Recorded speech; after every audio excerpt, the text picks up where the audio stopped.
आखिर राहुल गांधी ने वो कौन सी रणनीति तैयार की जिसमें शाह के अफसर भी राहुल के साथ आ गए गवाही देने के लिए? और कॉकरोचों ने अब क्यों एक दिन का दूसरा और नया अल्टीमेटम दे दिया मोदी सरकार को? स्वागत है आप सभी का। आप देख रहे हैं द राजनीति का विशेष सेगमेंट खबर और विश्लेषण। मैं हूं जब्बार खान। दोस्तों, सरकार को यह लग रहा था कि उसने देश के युवाओं, छात्रों और इंडिया गठबंधन के दबाव में धर्मेंद्र प्रधान जैसे नाकारा मंत्री का इस्तीफा दिलवाकर मामला शांत करा दिया। मगर उसकी यही सबसे बड़ी गलतफहमी थी, क्योंकि संसद में छात्रों पर क्रूरता जो हुई और अभी भी जो हो रही है, यहां तक कि AK-47 चलाए जा रहे, पायलट गन चलाए जा रहे हैं, इस मुद्दे को सरकार फोकस नहीं कर सकी और संसद में चली आई नई परीक्षा संशोधन बिल पर चर्चा की खानापूर्ति कराने।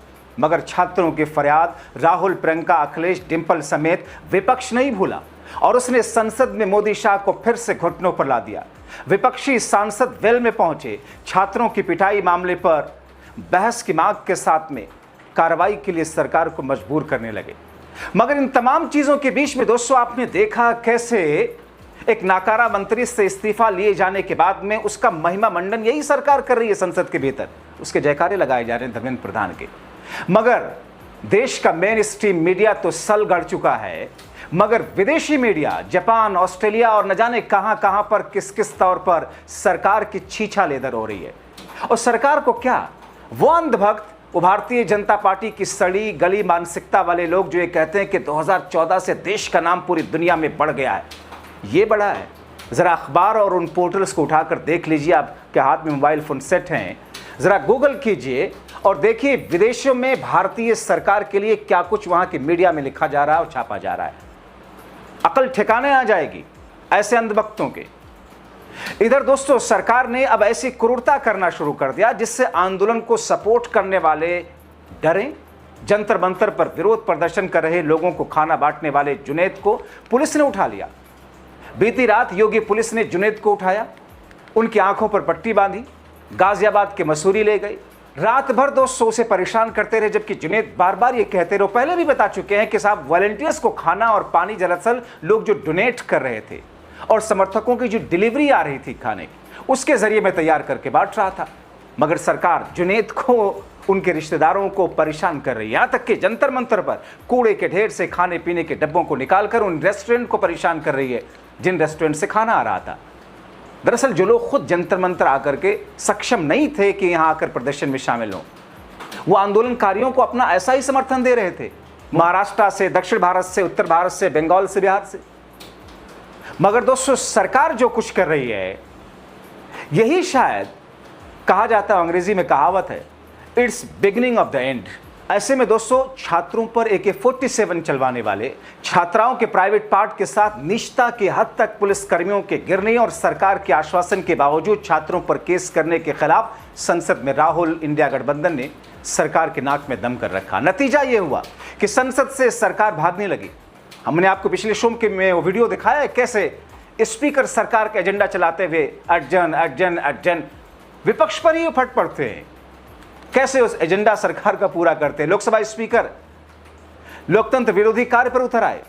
बिरला ने कैसे पहले 12 बजे तक स्थगित किया, 2 बजे तक स्थगित किया लोकसभा को, फिर शाम 5 बजे तक संसद की कार्रवाई को स्थगित करके भागने में भलाई समझी। और कुछ ऐसा ही हाल राज्यसभा का रहा।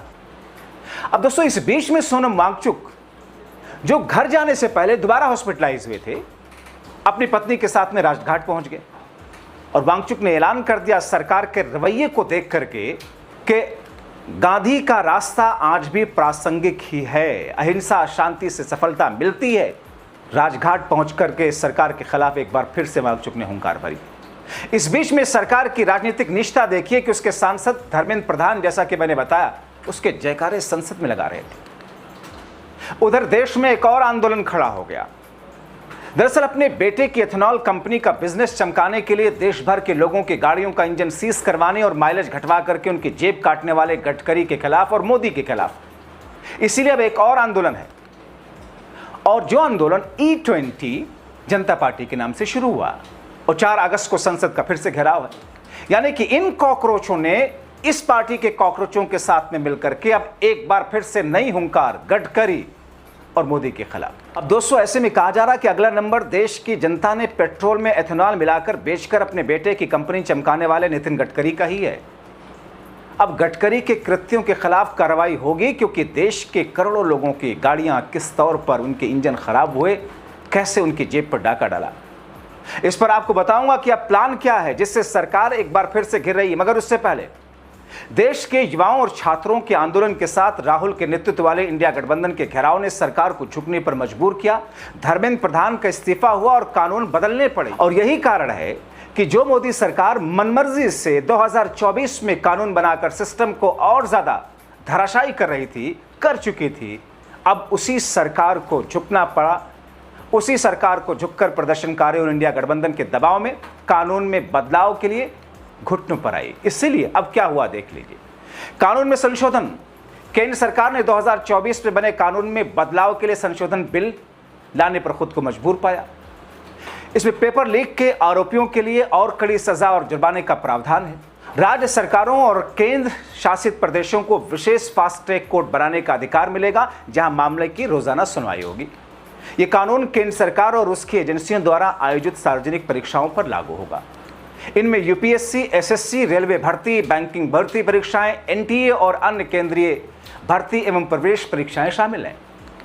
मगर दोस्तों, इस बीच में जिस प्रधान का इस्तीफा हुआ उसको किस तौर पर सरकार ने सम्मानित करके अपना वो दोगलापन वाला चेहरा दिखा दिया। और सरकार के पिट्ठू और दरबारी मीडिया यह दर्शाने की कोशिश कर रहे हैं कि नैतिकता के आधार पर प्रधान का इस्तीफा हुआ। मगर सच्चाई खुद देश के उन वरिष्ठ पत्रकारों और लेखकों ने बता दिया जो सत्ता के हर पल की खबर रखते हैं। नैतिकता के आधार पर इस्तीफा देना होता तो पहले ही दे दिया जाता। अब ऐसा दिखाना कि प्रधान ने बहुत बड़ा बलिदान दिया, उनका स्वागत करना छात्रों को और गलत मैसेज दे रहा है। प्रधान का इस्तीफा चौतरफा दबाव की वजह से हुआ है। वांगचुक का अनशन, आरएसएस छात्रों का आंदोलन, सबका सरकार पर दबाव था। इसके चलते बीजेपी ने डैमेज कंट्रोल किया। दोस्तों, इस बीच में गडकरी के खिलाफ पूरा माहौल बन चुका है। वैसे हम और आप सभी ये जानते थे कि साहब गडकरी ने क्या काम किया। बात सच भी है कि रोड में हाईवेज, एक्सप्रेसवेज पर काफी काम हुआ, लेकिन उसके पीछे जिस तरीके के गोरख धंधे हुए हैं, पेट्रोल में एथेनॉल मिलाने के पीछे जो गोरख धंधा है वो अब खुल करके जो सामने आया है, जनता हैरान रह गई। इसीलिए E20 जनता पार्टी का कहना है कि मौजूदा एथेनॉल ब्लेंडिंग पॉलिसी में जो खामियां हैं, जो कमियां हैं, जानबूझ करके लूपहोल रखा गया। अगर नीति में सुधार किया जाए तो पेट्रोल की कीमत 80 से 90 रुपए प्रति लीटर लाई जा सकती है। वो कहते हैं कि बेहतर पॉलिसी के जरिए किसानों को भी अधिक फायदा पहुंचाया जा सकता है। यह समय पॉलिसी की कमियों को दूर करने का, ना कि उनकी कमियों को बचाव करके, जैसा कि दरबारी मीडिया और बहुत सारे सेल्फ क्लेम इंटेलेक्चुअल पिट्ठू जो टीवी मीडिया पर आते हैं वो कहते हैं। दोस्तों, केंद्रीय सड़क परिवहन और राजमार्ग मंत्री नितिन गडकरी के इस्तीफे की मांग हो रही है। अब इस अभियान में दोस्तों ट्रांसपोर्ट क्षेत्र से भी समर्थन मिल रहा है। Delhi taxi and tourist transporters and operators association ने E20 पेट्रोल के खिलाफ 4 अगस्त को संसद तक मार्च करने की घोषणा कर दी।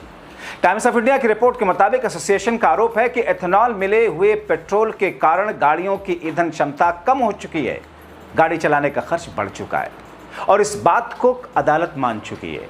जैसा कि मैंने पिछले किसी शो में आपको बताया कि कैसे एक डॉक्टर पहुंचे थे कोर्ट और वहां पर उस गाड़ी को बनाने वाली कंपनी की तरफ से ये बताया गया कि दरअसल जो एथेनॉल मिलावट है उसके अनुसार ये इंजन है ही नहीं, क्योंकि 2023 के पहले की जो गाड़ियां हैं वो खत्म थोड़ी हो जाएंगी और आप सब में धक्कम पेल करके उसमें पेट्रोल डलवा रहे हो। गडकरी साहब कहते हैं कि साहब प्योर पेट्रोल डलवाना तो जाइए 169-70 रुपये में डलवाइए। मतलब देश की जनता को आपने मूर्ख समझ रखा है। वो इसलिए क्योंकि आपको लगता है कि आपके पास में मोदी शाह जैसे 2 ऐसे नेतृत्व वाले लोग हैं जिनके पास में ऐसी एजेंसियां हैं जो चुनाव में सब कुछ होने के बावजूद सत्ता मिला करके बिठा देंगी। हालांकि दोस्तों मैं यहां गडकरी के लिए कहूंगा कि गडकरी को उनकी जनता जितवाती है। वो प्रचार वगैरह बहुत ज़्यादा नहीं करते हैं, एक आध बार निकलते हैं अपने चुनावी क्षेत्र में चुनाव के दौरान, वरना वो प्रचार नहीं करते। लेकिन दोस्तों जिस तरीके से अंधा विश्वास देश की जनता ने उन पर किया उसी तरीके से विश्वासघात हुआ। अब ऐसी स्थिति में पायलट गन जो तस्वीरें राहुल गांधी ने प्रेस कॉन्फ्रेंस करके दिखाई, AK-47 का चलाया जाना, खुद सुरक्षा एजेंसियों से जुड़े हुए लोगों की तरफ से इसी बातें आई और एक्सेप्टेंस आया कि हाँ चली हैं AK-47, यानी कि अमित शाह का विभाग जिस विभाग के अंदर आने वाले लोग, जो अधिकारी, अब वो राहुल के साथ खड़े हो रहे हैं गवाही के लिए। ऐसी स्थिति में दोस्तों आगे क्या बड़ा दिलचस्प घटनाक्रम सामने आ रहा है और बहुत महत्वपूर्ण मोड़ है। सरकार को अब सोचना होगा कि अभी तक वो जो हिटलर शाही वाले अंदाज में जो भी फैसले लेते आई थी, थोप के चला रही थी, क्या वैसे ही करेगी, जो कि अब हो नहीं पाएगा, या फिर अपनी पॉलिसी में बदलाव करती है तो किस तौर पर। आप क्या सोचते हैं, अपनी राय कमेंट बॉक्स में जरूर लिखें।